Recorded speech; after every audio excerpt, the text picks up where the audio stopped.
안녕하십니까? 안녕하세요. 뜨거운 폭염이 지나고 또 태풍도 지나고 오늘 아침에 보니까 선선한 가을 바람이 불어서 신선했습니다. 우리의 마음 가운데도 주님의 사랑, 주님의 성령께서 함께 하셔서 우리 심령을 새롭게 하고 또 가을 학기를 주님의 은혜 가운데서 준비하기를 간절히 기도합니다. 작년 뉴저지에서 시카고에 가는 긴 여행을 했습니다. 버스를 탔는데 아들과 함께 옆자리 같이 앉아서 이제 이야기를 많이 했습니다. 뒷좌석에 있던 그 박마리아 선교사님이 이 모습을 보고서 아이고 아빠가 참 아들에게 할 말이 참 많네요. 그런 얘기를 했습니다. 제가 시차를 때문에 피곤한데도 이렇게 아들에게 많은 이야기를 한 이유는 그가 올바른 삶, 또 행복한 삶을 살도록 바라는 마음 때문이었습니다. 하나님도 우리가 이렇게 잘 살도록 여러 말씀을 하셨습니다. 성경 구약에 하나님께서 우리에게 요구하는 계명을 조사해 보니까 2,600개가 있다고 합니다. 근데 바리새인들이 그 중에서 모세 오경만 계명을 다 구분해 가지고 했는데 613개의 계명을 정리했다고 합니다. 그 중에서 뭐뭐 하지 말라 하는 뭐뭐 해라는 것이 248개고 하지 말라 이런 계명이 365개였습니다. 참 하나님께서 우리를 너무 사랑하기 때문에 이것은 하고 이것은 하지 말고 그렇게 주신 건 좋은데 이 너무 많으니까 어떤 것을 해야 할지 참 이 수백 개를 수천 개를 한꺼번에 이렇게 소화하기가 힘듭니다. 오늘 보면은 이러한 많은 계명 중에서 첫째 되는 계명이 무엇인가를 말씀하고 있습니다. 우리가 이 첫째 되는 계명을 마음에 깊이 영접하고 실천하면서 모든 계명들을 다 이루어 나가기를 원합니다. 물론 우리가 모든 계명을 다 이룰 수 없지만 이 계명 하나 지키면 모든 걸 다 이루게 됩니다. 우리가 첫째 되는 계명을 마음의 영접함으로 하나님께서 기뻐하는 자들이 되기를 간절히 원합니다. 첫째, 주 너의 하나님을 사랑하라. 한 서기관이 예수님께 첫째 되는 계명이 무엇인가를 질문했습니다. 예수님께서는 이 첫째 되는 계명을 가장 큰 계명이다. 영어로 킹제임스 버전에서는 great, 위대한 계명이다. 이렇게 번역했습니다. 또 NIV 성경에 보면 the most important commandment, 가장 중요한 계명이라고 말하고 있습니다. 첫째 되는 계명이라는 것은 가장 중요하고 가장 기본이 되어서 우리가 항상 영접해야 할 그런 계명입니다. 아침에 일어나서 이 밤에 잠잘 때까지 수시로 항상 잊지 말아야 할, 또 잠을 자면서도 잊지 말아야 할 계명이 첫째 되는 계명인 것입니다. 그러면 예수님께서는 이 첫째 되는 계명을 무엇이라고 말씀하셨습니까? 다 같이 29절과 30절 말씀을 함께 읽겠습니다. 29절 30절입니다. 시작. 예수께서 대답하시되 첫째는 이것이니 이스라엘아 들으라. 주 곧 우리 하나님은 유일한 주시라. 내 마음을 다하고 목숨을 다하고 뜻을 다하고 힘을 다하여 주 너의 하나님을 사랑하라 하신 것이요. 첫째 되는 계명은 주 너의 하나님을 사랑하라 하는 것입니다.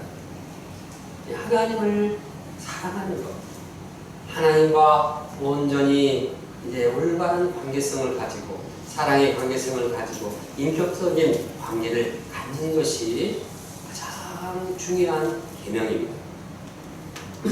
왜 신자가 하나님을 이렇게 가장 사랑하는 것을 먼저 하고 중요하게 여겨야 할까요? 그 이유는 하나님께서 주님이시기 때문입니다. 주님은 무슨 말입니까?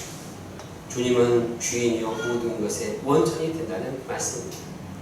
하나님은 우리의 생명의 주님이십니다. 하나님은 우리의 사랑의 주요, 우리의 능력의 주요, 우리의 지혜의 주이십니다. 하나님에게서는 모든 선한 것이 나오고 모든 선한 것의 원천이 되시고 모든 선한 것의 주인이십니다. 그러므로 하나님께서는 우리에게 모든 것들을 다 주시는 분입니다. 신자가 하나님을 사랑할 때 하나님은 우리를 사랑하시고 우리에게 생명을 주십니다. 지혜를 주십니다. 사랑을 주십니다. 능력을 주십니다. 하나님께서는 위로와 평강과 기쁨 그 모든 것들을 다 주시고 축복을 누리게 하십니다. 그러므로 하나님을 사랑할 때 하나님께서 우리에게 주시는 그 축복으로 말미암아 우리는 기쁘고 행복하고 성공적인 인생을 살게 됩니다. 반면 하나님보다도 다른 것을 앞세워 사랑하면 하나님보다 다른 것을 더 사랑하면 그때 불행이 시작됩니다. 그런데 하나님은 유일한 분이라고 말씀합니다. 하나님은 한 분밖에 없습니다. 천지를 창조하신 분도 하나님 한 분이십니다. 우주 만물을 섭리하시고 다스리는 분도 하나님 한 분이십니다. 인생의 이 생사 화복을 주관하는 분도 하나님 한 분이십니다. 우리를 죄와 사단의 이러한 이 모든 개체에서 구원하신 분은 오직 유일하신 하나님 한 분이십니다. 왜 하나님은 이렇게 유일한 사실을 언급하셨을까요? 그것은 사람들이 하나님 한 분만을 바라보고 하나님 한 분만을 사랑해야 되는데 자꾸 이 눈을 뜨다가 유혹에 빠지고 다른 신들을 자꾸 섬기기 때문입니다. 예를 들어 봅니다. 이스라엘을 인도하신 분이 누굽니까? 애굽의 노예에서 이 홍해를 가르시고 이스라엘을 인도하신 분은 유일하신 구원의 하나님이십니다. 광야 40년 동안에 먹을 것이 없었지만 그들을 먹여 살리시고 입을 것을 주시고 모든 이 의복을 주시는 그분이 유일하신 하나님이십니다. 가나안 땅에서도 이 가나안 땅 정복을 하게 하신 이 분도 하나님 한 분이십니다. 그런데 그러면은 정말 그 이스라엘 백성들은 정말 우리의 구원자는 이 하나님 한 분이시다. 그리고 하나님만을 사랑해야 했습니다. 그러나 그들이 가나안 땅에 들어가자 뭐 좋은 게 많이 보였습니다. 거기다가 다른 이방의 문화를 보고 이방 우상을 보니까 막 풍요의 신, 쾌락의 신 이런 데 막 유혹을 받기 시작했습니다. 그러다가 한눈 팔아서 이제는 우상을 숭배하고 이 바알신, 아스테라 신들을 숭배하게 되었습니다. 그 결과 그들은 하나님께서 이 주신 모든 축복을 빼앗기고 비참하게 되었습니다. 포로로 끌려가게 되었습니다. 그들은 정말 인간으로서 가장 고난과 고통과 비참한 지경에 빠지게 되었습니다. 그들이 이러한 불행을 반복하기 위해서는 다른 우상들에게 한눈 팔지 말아야 합니다. 그러기에 주님께서 유일하신 하나님을 사랑하도록 말씀하고 있습니다. 이 시대에 사는 우리에게도 동일한 명령을 하십니다. 하나님은 유일하신 주님이시다. 우리를 구원하기 위해서 예수 그리스도를 사랑하는 아들을 보내신 분이 하나님 한 분이십니다. 우리를 죄에서 구원하시고 우리를 죽음 가운데 영생을 주신 그 한 분 하나님이십니다.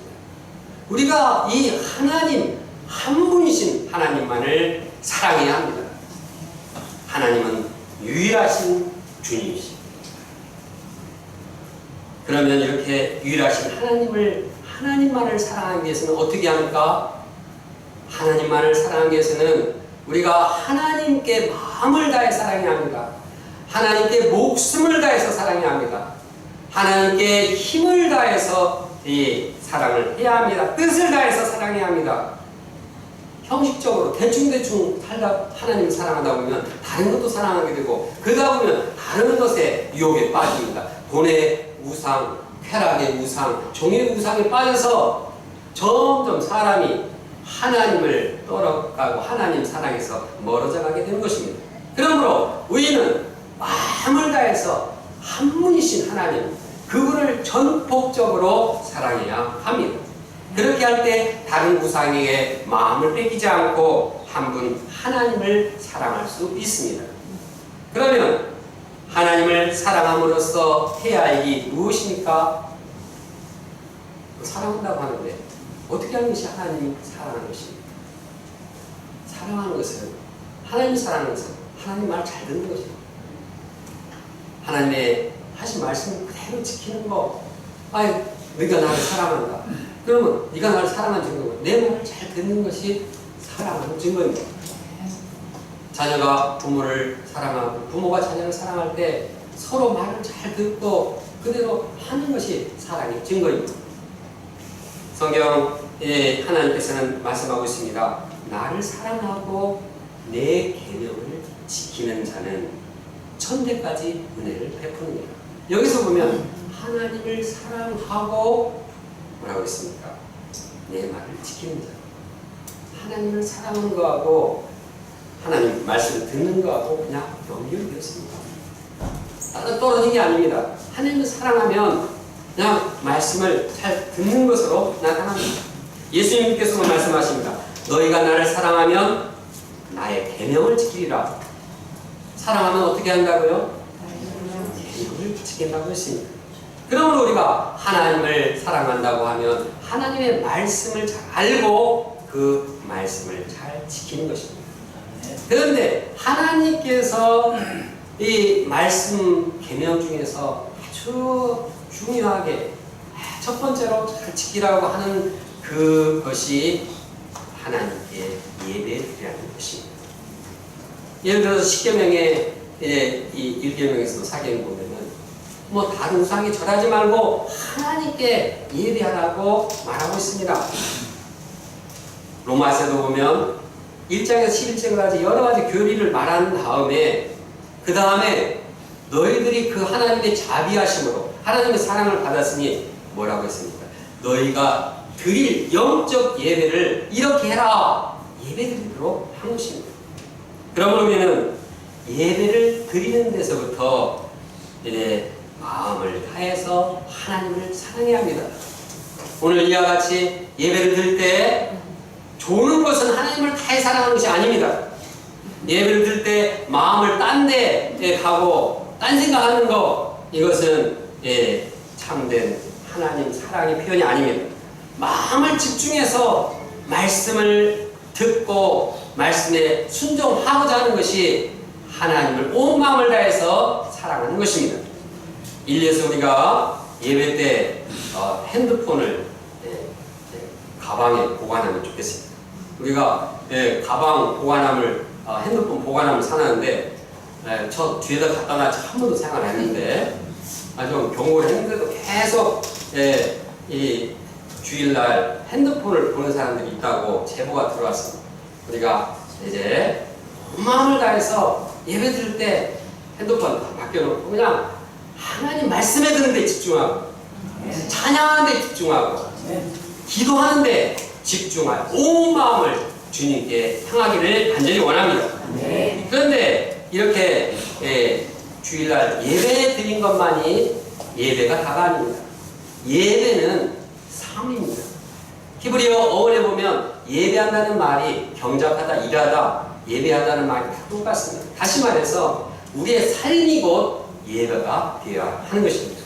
그러므로 우리가 무엇을 하든지 마음을 다해서 하나님을 사랑하면서 하나님 모든 일을 감당해야 하겠습니다. 이처럼 우리가 전심전력하여서 하나님을 사랑할 때 그 결과가 어떻게 나타납니까? 우리가 하나님을 사랑하면 하나님은 우리를 더 사랑하십니다. 우리를 사랑하시면 그분이 주시는 은혜로 넘치게 됩니다. 메마른 심령에 사랑의 샘이 솟아납니다. 참된 만족과 기쁨이 넘칩니다. 마음에 있는 사랑과 증오심이 다 사라집니다. 하나님 사랑을 덧입을 때, 나를 죄에서 구원하신 그 하나님의 사랑을 영접할 때 우리는 모든 마음의 이 미움도 다 다른 사람에 대해서 용서하고 기뻐하고, 또 이제 세상 염려, 세상 두려움을 다 없앱니다. 모든 두려움, 어두움이 다 사라집니다. 하나님의 사랑을 덧입는데 왜 두려워하고 염려합니까? 하나님 사랑을 덧입지 못하기 때문입니다. 그리고 어떤 고난과 시련도 극복하고 승리하게 됩니다. 로마서는 말씀합니다. 이 모든 일에 우리를 사랑하시는 이로 말미암아 넉넉히 이기느니라. 어떤 어려움과 고난 앞에서도 우리가 하나님을 사랑할 때 하나님은 우리를 사랑하시고 하나님은 우리를 승리케 하십니다. 하나님은 하나님을 사랑하는 자를 통해서 위대한 일을 행하십니다. 그러므로 우리가 마음을 다해서 하나님을 사랑하기 원합니다. 특히 양들에게 복음을 전함으로써 하나님의 사랑을 나타내야 하겠습니다. 예수님께서는 제자 베드로에게 네가 나를 사랑하냐? 너 나를 사랑한다고 하면 내 양을 먹이라고 말씀하셨습니다. 사랑한다면 그 증거로 내 양에게 말씀을 먹이고 말씀으로 양육하기를 원하셨습니다. 이와 같이 우리가 하나님을 사랑하는 증거로 양들에게 복음의 말씀을 전해야겠습니다. 조지 필드는 하나님을 사랑해서 열정적으로 말씀을 전한 좋은 예입니다. 그는 강단에 전할 설교할 강단이 없었을 때는 그냥 노천에 가서 말씀을 전했습니다. 그런데 이제 그가 몸이 연약해서 이제 악화되었습니다. 그런 중에도 복음을 전하다가 쓰러지면서도 말씀을 전했습니다. 그래서 이제 보스턴에서 한 여관에 묵고 있었는데 또 사람들이 막 몰려왔습니다. 그냥 너무 지친 가운데서 또 사람들이 몰려오니까 또 그들을 위해서 온 힘을 다해서 일어나가지고 말씀을 전했습니다. 그러다가 기진해서 죽었습니다. 그의 유명한 말이 있습니다. 녹슬어 죽느니 차라서 닿아서 죽겠습니다. 우리가 그러한 자세를 본받고 하나님을 사랑함으로 가을 학기 캠퍼스 복음 역사에 도전하기를 원합니다. 캠퍼스의 영적인 상황이 좋지 않습니다. 그러나 우리가 마음을 다해서 하나님을 사랑하며 말씀을 전할 때 하나님께서 친히 생명의 역사를 이루어 나가실 것입니다. 우리가 기운이 쇠진하기까지 하나님을 사랑하며 복음을 전하는 자들로 성장하기 원합니다. 이어서 예수님께서는 둘째 계명을 말씀하십니다. 31절을 함께 읽겠습니다. 시작. 둘째는 이것이 내 이웃을 내 자신과 같이 사랑하라 하신 것이라. 이보다 더 큰 계명이 없느니라. 둘째 계명은 첫째 계명과 바로 연결됩니다. 다시 말해서 하나님을 사랑하는 표현이 이제 말씀을 지키는 것이라고 했죠. 근데 그 말씀을 지키는 구체적인 가장 중요한 것이 뭡니까? 형제를 사랑하고 이웃을 사랑하는 것입니다. 그러므로 하나님을 사랑하는 것은 곧 이웃을 사랑하는 것으로 연결이 되는 것입니다. 요한일서는 말씀합니다. 누구든지 하나님을 사랑하노라 하고 그 형제를 미워하면 이는 거짓말을 한 자니라고 했습니다. 보는 바 그 형제를 사랑하지 않는 자가 보지 못하는 하나님을 사랑할 수 없느니라. 나는 하나님 사랑하는데 형제는 사랑을 안 해. 이 말이 됩니까? 안 됩니까? 이것은 모순입니다. 이런 일은 없습니다. 하나님을 사랑하면 당연히 형제를 사랑하는 것입니다. 반면에 형제를 사랑하지 않는 것은 형제만 사랑하지 않는 것이 아니라 하나님을 사랑하지 않는 것입니다. 며칠 전에 미국에 갔을 때 이 손자가 그냥 자기 엄마를 껌딱지처럼 막 붙어서 그냥 꼼짝 못하겠어요. 그냥 서로 다투면서 엄마 사랑을 독차지하려고 한 사람 안아주면 이쪽에서 막 물고 또 내려놓고 이쪽에 안으면 이쪽에서 막 물고 걔네들은 엄마를 사랑해요. 근데 이걸 본 그 엄마는 너무 속 상한 거예요. 아예 좀, 내 마음을 알고, 내가 널 사랑하지만 서로 싸우지 않고 서로 잘 지내기를 원하는데, 아니, 한 사람이 이렇게 한 번 이렇게 막 사랑을 아주 그냥 막 발악을 하면서 막 괴롭히니까, 과연 그들이 진정한 사랑을 하는 자일까? 엄마를 사랑한다고 하지만 그 사랑은 굉장히 이기적이고 유치한 사랑입니다. 그들이 엄마를 진정으로 사랑한다면 엄마의 마음을 알고 엄마의 말을 순종하고 서로 사랑하는 것입니다. 이와 같이 우리가 하나님을 사랑한다고 하면 그분의 말씀대로 이웃을 자기 자신처럼 사랑해야 하는 것입니다. 그런데 우리는 어떻습니까? 우리는 하나님을 사랑한다고 말하지만 형제를 사랑하고 사랑하지 않고 있는 것은 아닌지 모르겠습니다. 우리가 하나님을 사랑한다고 하면 다른 형제를 내 자기 자신과 같이 사랑해야 하겠습니다. 이것이 우리가 지켜야 할 가장 중요한 계명입니다. 이상을 정리하면 모든 계명 중에 가장 중요한 계명은 한마디로 사랑하라입니다. 하나님을 사랑하라. 이웃을 사랑하라. 한 단어 공통된다는 사랑하라. 로마서는 말합니다. 남을 사랑하는 자는 율법을 다 이뤘느니라. 누가 율법을 다 이뤘다고요? 사랑하는 자가 율법을 다 이뤘다고 했습니다. 사랑은 율법의 완성이니라. 뭐가 율법의 완성이라고요? 사랑이라고 했습니다. 구약의 모든 계명들을 요약한 십계명 역시 한마디로 사랑하는 것입니다. 1계명에서 4계명까지는 하나님을 사랑하는 계명이고 5계명에서 10계명까지는 인간을 사랑하는 계명입니다. 성경의 모든 계명을 한마디로 요약하면 사랑하라. 그러므로 사도 바울은 자기가 아무리 능력이 있고 믿음이 있어도 사랑이 없으면 아무것도 아니라고 말하고 있습니다.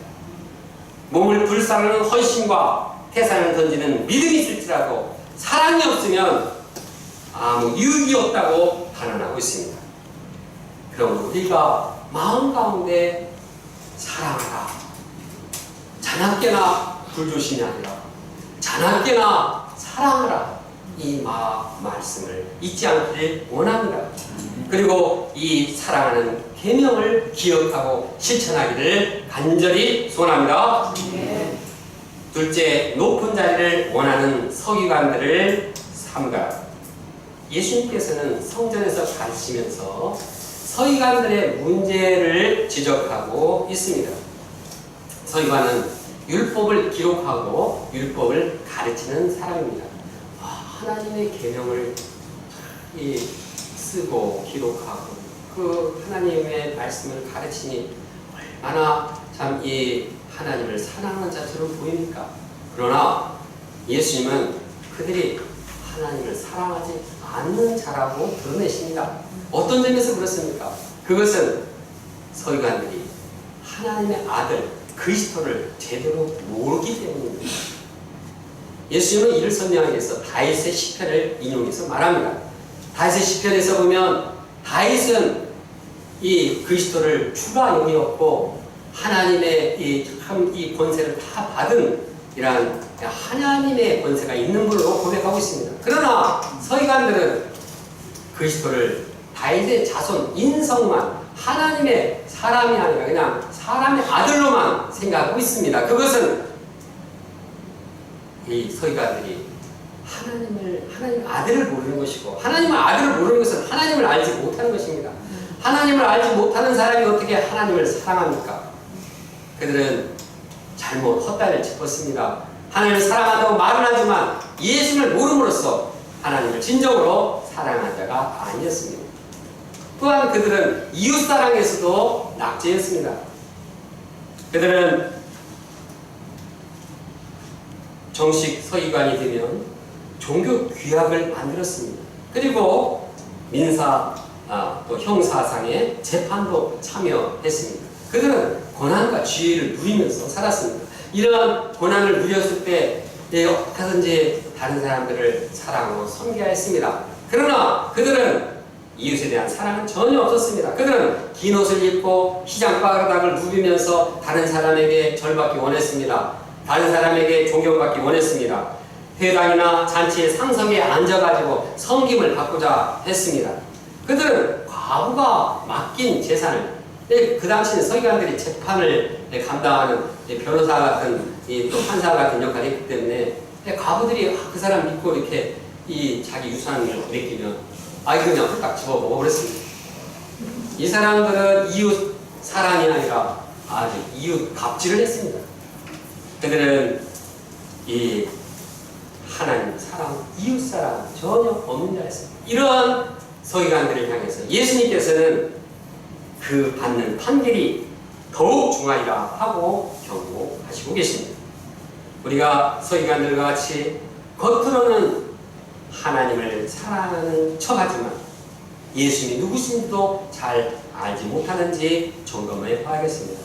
겉으로는 형제 사랑을 말하지만 속으로는 형제를 미워하고 정죄하고 또 형제를 이용해서 무언가를 자기 유익을 추구하는 그런 이기적인 마음이 없는지 살펴봐야겠습니다. 이것은 우리 오히려 신앙의 생활을 오래 한 저나 또 우리 목자님들이 참 더 경계하고 또 살펴보고 삼가야 할 것입니다. 셋째, 이 과부는 모든 사람보다 많이 넣었도다. 예수님께서는 헌금한 맞은편에 앉으셔서 사람들이 어떻게 헌금하는지를 보셨습니다. 이때 여러 부자들은 많은 돈을 넣습니다. 당시에 헌금을 할 때는 동전을 넣기 때문에 동전 넣으면 막 쟁랑쟁랑 하면서 확 들어갔습니다. 사람들이 돈 많이 넣는 것으로 생각했습니다. 반면에 과부는 이 두렙돈은 김밥 한 줄 그런 가격에 해당하는 작은 금액이었습니다. 그런데 예수님은 그녀의 헌금을 보고 모든 사람보다 더 많이 넣었다고 칭찬하셨습니다. 그 이유가 무엇입니까? 44절을 함께 읽어보겠습니다. 44절입니다. 시작. 그들은 다 풍족한 중에서 넣었거니와 이 과부는 그 가난한 중에서 자기의 모든 소유 곧 생활비 전부를 넣느니라 하시니라. 다시 한번 목소리를 함께해서 읽어보겠습니다. 시작. 그들은 다 풍족한 중에서 넣었거니와 이 과부는 그 가난한 중에서 자기의 모든 소유 곧 생활비 전부를 넣느니라 하시니라. 그 과부는 자기 있는 재산 다 드린 것입니다. 그 과부는 두렙돈 헌금하고 나서 먹을 것이 없었습니다. 생활비가 다 떨어졌습니다. 그러나 하나님을 사랑하기 때문에 자신이 굶을 각오를 하고 하나님께 드렸습니다. 또 하나님께 드리면 하나님께서 친히 먹이실 것을 믿고 드렸습니다. 이는 마음과 목숨과 뜻과 힘을 다해서 하나님을 사랑하는 모습입니다. 동시에 이는 이웃을 자기 몸처럼 사랑하는 행위입니다. 헌금함은 이제 그 헌금함이 13개가 있었는데 9개는 성전 비용을 유지하는 데 쓰고 4개는 구제 헌금으로 쓰였다고 합니다. 그러므로 이제 이 헌금은 가난한 자들을 구제하기 위해 그들을 사랑하는 마음으로 드린 것입니다. 따라서 이 과부는 가난했지만 자기처럼 가난한 자들을 사랑하고 자기 자신의 이 사랑하는 것처럼 그들을 위해서 헌금한 것입니다. 여기서 보면 물질이 많아야지 하나님을 사랑하는 것은 아닙니다. 내가 돈 많이 벌어가지고 헌금 많이 해서 이거 하나님의 사랑을 나타내겠다.